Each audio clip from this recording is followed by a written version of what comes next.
Hello all, I am PW Ingle working as an assistant professor at Sanjeevani College of Engineering, Kopargaon in Mechanical Engineering Department.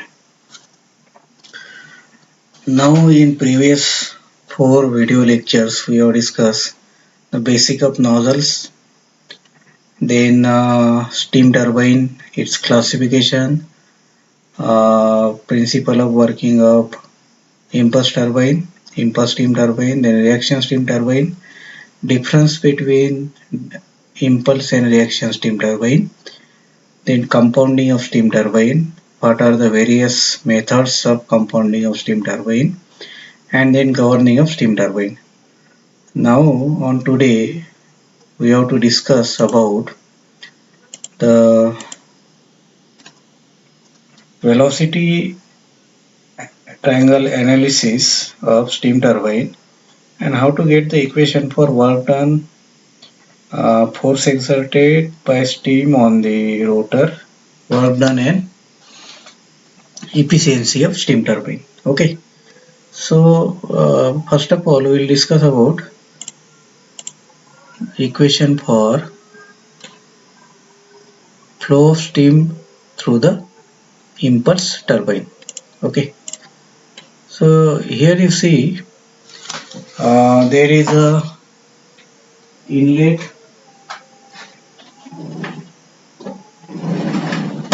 velocity triangle and outlet velocity triangle. Okay. Now inlet velocity triangle. So steam enters with absolute velocity c1. Okay. Now what is CBL? BL is nothing but blade speed. C is nothing but speed. So CBL is the blade speed. Okay. You can use here V1 also, V1, VW1. Just we have replaced this C by V. Sorry, V by C. Okay. Now here C1 then CBL, or in case of water turbine we have considered this velocity as U. Okay. So C1 CBL. Now C1 is there, CBL is there. So by joining this point and this point you are getting what? CR1. Okay. Now again C1 will have two components, CF1 and CW1. This is what? Inlet velocity triangle. So theta angle is with respect to CR1, alpha angle is with respect to C1. So this CR1 is nothing but tangent at inlet tip.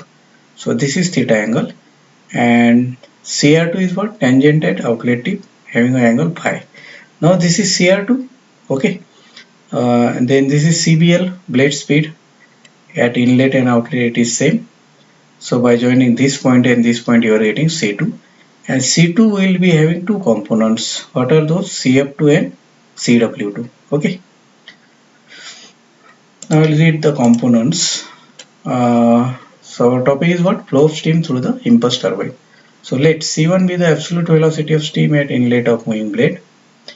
This is nothing but exit velocity of nozzle. That's why we have in a very first lecture we have discussed about nozzle. Okay. An equation for C1.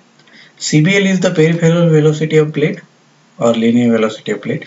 CR1 is the relative velocity of steam with respect to tip of blade at inlet. CF1 is the axial component of C1. Okay. And alpha is the angle made by entering steam having velocity C1. Alpha angle is with respect to C1. Theta is the entrance angle of moving blade. Then C2, CR2, CW2, CF2, phi and beta. These are the components at outlet velocity triangle. Okay. Then phi angle is exit angle of moving blade. Beta is the angle which the discharging steam makes and makes with the tangent of fillet exit of moving blade. Okay. So this is what about velocity triangle analysis of impulse turbine. Now next is, now while solving numericals of steam turbine we have to combine the inlet velocity triangle and outlet velocity triangle by considering common platform as a CBL, because CBL is same at inlet and at outlet. Okay. So this D2A is nothing but CBL. Okay. Now C1 So by taking alpha angle, you draw the vector AB, that is C1. Okay, then drop the perpendicular from C, you will get CF1, correct? Then this CR1 drawn at angle theta. Okay, then you are getting CW1, that is AC. Okay, then CR2 at an angle phi, DF indicate what? CR2. Then AF indicates C2. C2 will be having two components, CW2 and CF2. Okay. Now in this both velocity diagram are drawn on a common base representing blade velocity CBL. Now it is work done, power and efficiency. Obviously by applying impulse momentum principle, you can write the equations for work done, power and efficiencies. So we have already discussed this impulse momentum principle in last 3 units. Okay, so force equal to mass flow rate in bracket Cw1 plus Cw2. This is nothing but force. Okay, then so F equal to m into Cw, where Cw is what? Cw1 plus Cw2, correct? So this is Cw1 plus Cw2 is nothing but Ce is nothing but Cw. Now Cw2 is opposite as the steam is discharged in opposite direction to blade motion, so beta is less than 90. For beta less than 90 degree, we are getting what? Cw2 plus sign. Okay. If it is more than 90, then this will be negative sign. This we have already discussed about in last 3 units. So rotor power, force into U, so that is CBL. Okay, force into CBL. So it is m dot Cw into CBL upon 1000. Now next is blade efficiency or diagram efficiency. Why we are calling it as a diagram efficiency? Because we are taking the reference of this diagram, velocity diagram. That's why it is known as diagram efficiency. So blade or diagram efficiency is power done on blade upon kinetic energy supplied to blade.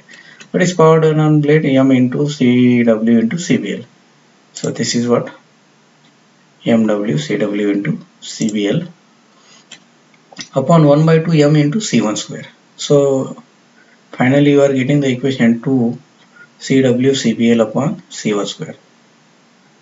Or blade efficiency, again you can define like this. Okay, changing kinetic energy to the kinetic energy supplied. So C1 square minus C2 square upon C1 square. Blade efficiency will be maximum when C2 is minimum, that is beta equal to 90 degree. Okay, that is Cw2 is 0. Now stage efficiency. So what do you mean by stage? Stage is nothing but, this is known as stage. Okay, that is arrangement of moving blade and fixed blade is nothing but, N is nozzle, MB is moving blade. Arrangement of fixed blade and moving blade is nothing but stage. Now it is stage efficiency. So it is work done per kg in stage upon isentropic enthalpy drop in that stage. Work done per kg in stage upon isentropic enthalpy drop. What is work done? It is Cw into CBL upon H1 minus H2 if you are considering M equal to 1 kg. Okay. Now stage efficiency is a multiplication of blade efficiency and nozzle efficiency. How we are getting this? So twice CBL Cw upon C1 square is nothing but blade efficiency, and C1 square upon twice H1 minus H2 is nothing but nozzle efficiency. What is nozzle efficiency? It is output by input. What is output? Nozzle is used to get the kinetic energy, so it is C1 square by 2. Actually it is C1 square by 2 minus C2 square by 2, but initial velocity is very low as compared to output or exit velocity. That's why it is C1 square by 2 upon H1 minus H2. So this is nozzle efficiency. So finally you are getting stage efficiency equal to blade efficiency multiplied by nozzle efficiency. Okay. Now it is nozzle efficiency, it is output by input C1 square by 2 upon H1 minus H2, where H1 and H2 are enthalpies before and after expansion through the nozzle. Now it is axial thrust or end thrust on the rotor. So axial thrust is nothing but F suffix A. So it is mass in bracket acceleration in axial direction. So mass per second into change in velocity. So it is m dot in bracket Cf1 minus Cf2. The axial force on the wheel must be balanced or must be taken by a thrust bearing. So if the Cf1 equal to Cf2, then axial thrust is 0. Axial thrust on the wheel is due to difference between the velocities of flow at entrance and outlet.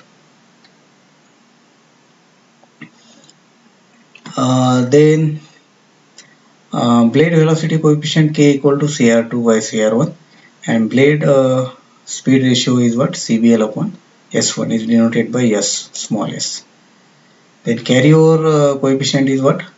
Available kinetic energy upon kinetic energy at exit.